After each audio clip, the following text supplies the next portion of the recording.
The King and the Beast by James Baldwin.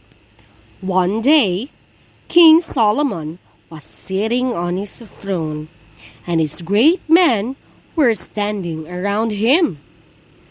Suddenly, the door was thrown open, and Queen of Sheba came in.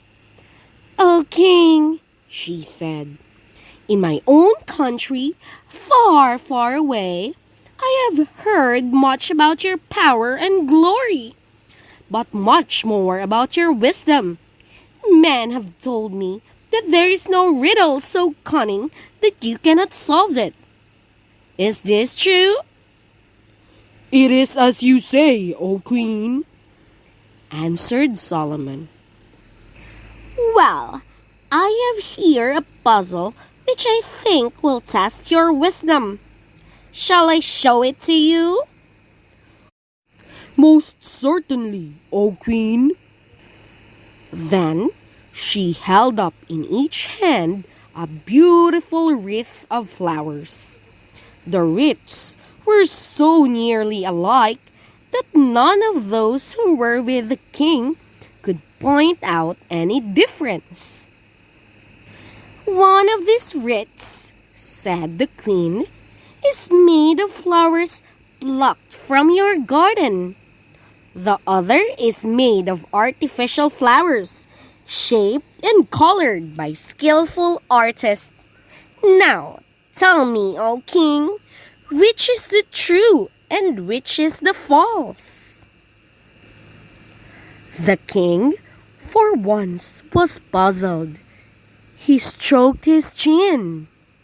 He looked at the wreaths from every side. He frowned. He bit his lips. "Which is true?" the queen again asked. Still, the king did not answer. "I have heard that you are the wisest man in the world," she said. "And surely this simple thing ought not to puzzle you." The king moved uneasily in his golden throne.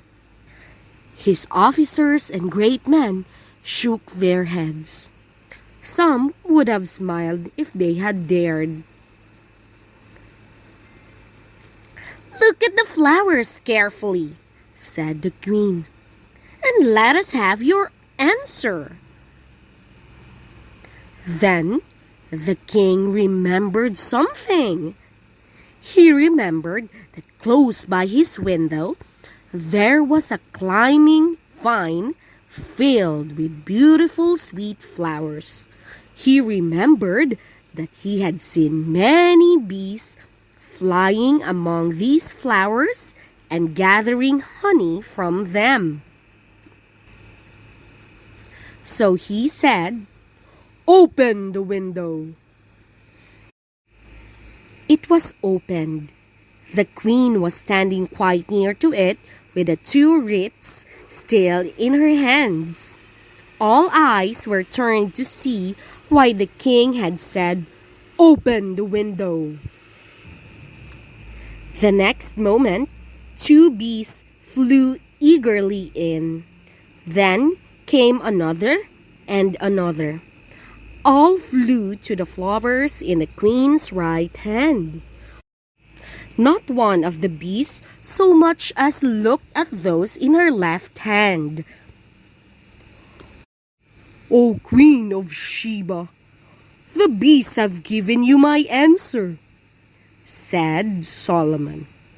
And the queen said, "You are wise, King Solomon. You gather knowledge from the little things which common men pass by unnoticed." King Solomon lived 3,000 years ago. He built a great temple in Jerusalem and was famous for his wisdom. The end.